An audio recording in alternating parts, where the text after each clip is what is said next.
Se um dia Frelimo lhe namorar como Arnamo fez, aceitaria? Oh, a Frelimo, eu já estive lá. Olha, atenção uma coisa. As pessoas têm dito que o Venâncio passou por muitos partidos. Mas se tu fores a ver uma coisa, eu passei pelos partidos, mas o meu percurso é de um único sentido. Nunca voltei para trás.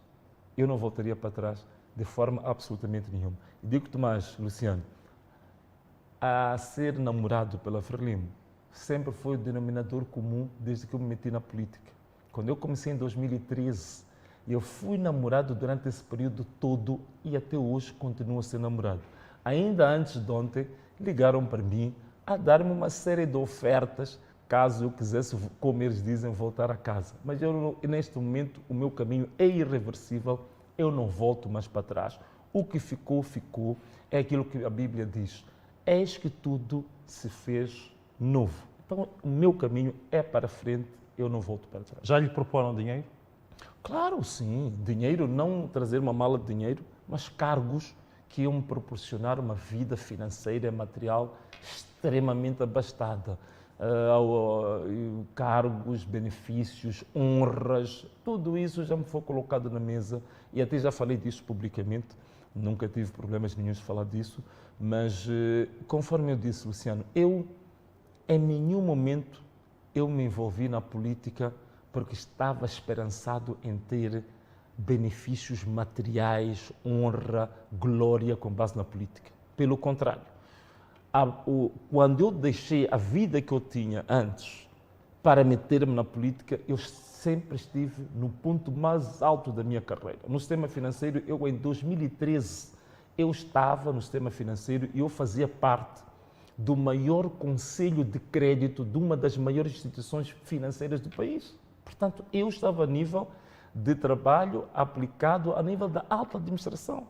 Portanto, eu não tinha problemas nenhuns em termos materiais, em termos financeiros, em termos de honra, em termos de, digamos assim, de autoestima, de respeito e ainda de capacidade de ir progredir muito mais. Mas eu vim por um chamamento. Ainda se me permitir só uma coisinha.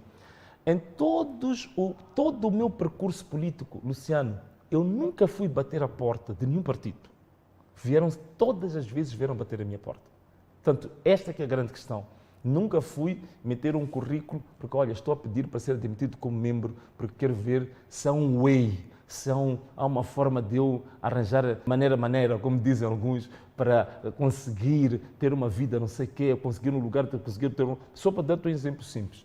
O salário que eu tenho agora, como deputado na Assembleia da República, é quase 2/3 do salário que eu tinha no sistema financeiro. Só para a tua informação. Mas eu não desisto disto. E continuo a fazer as minhas batalhas lá. E não é isto que me move.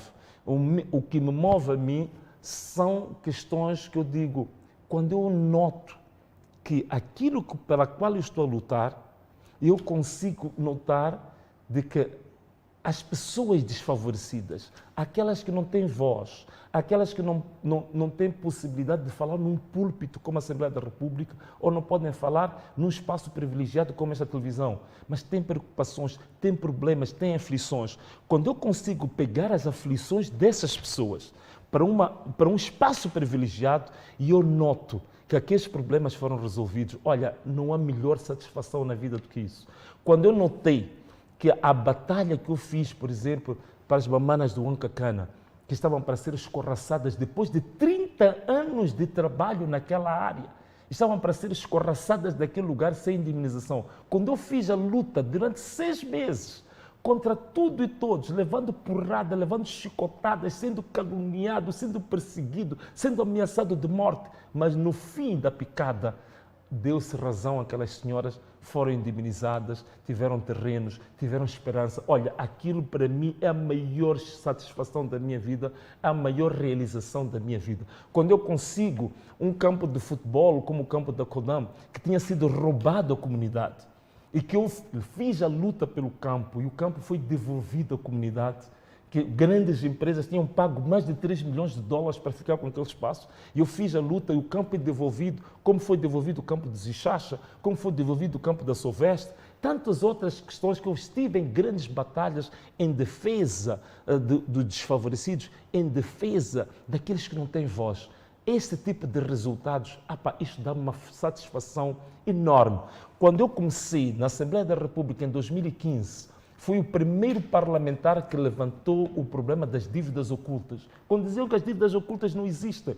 E eu comecei com essa batalha, até os meus colegas da minha própria bancada chamaram-me nomes, disseram que eu estava a exagerar, que eu estava a ter excesso de zelo, que eu estava paranoico, mas depois esta mesma situação das dívidas ocultas veio a dar na primeira comissão parlamentar de inquérito sobre as dívidas ocultas, que se descobriu que foi um grande crime.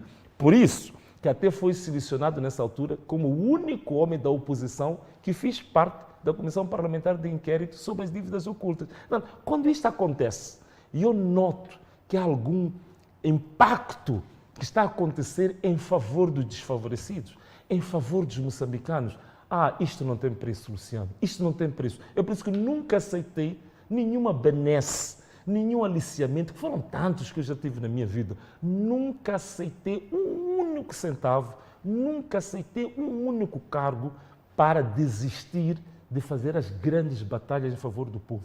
Nunca desisti, nunca aceitei, porque a minha maior satisfação, o meu maior prazer que eu tenho, que eu encontro em mim, é ver alguém que era inútil a se tornar útil, queria dizer.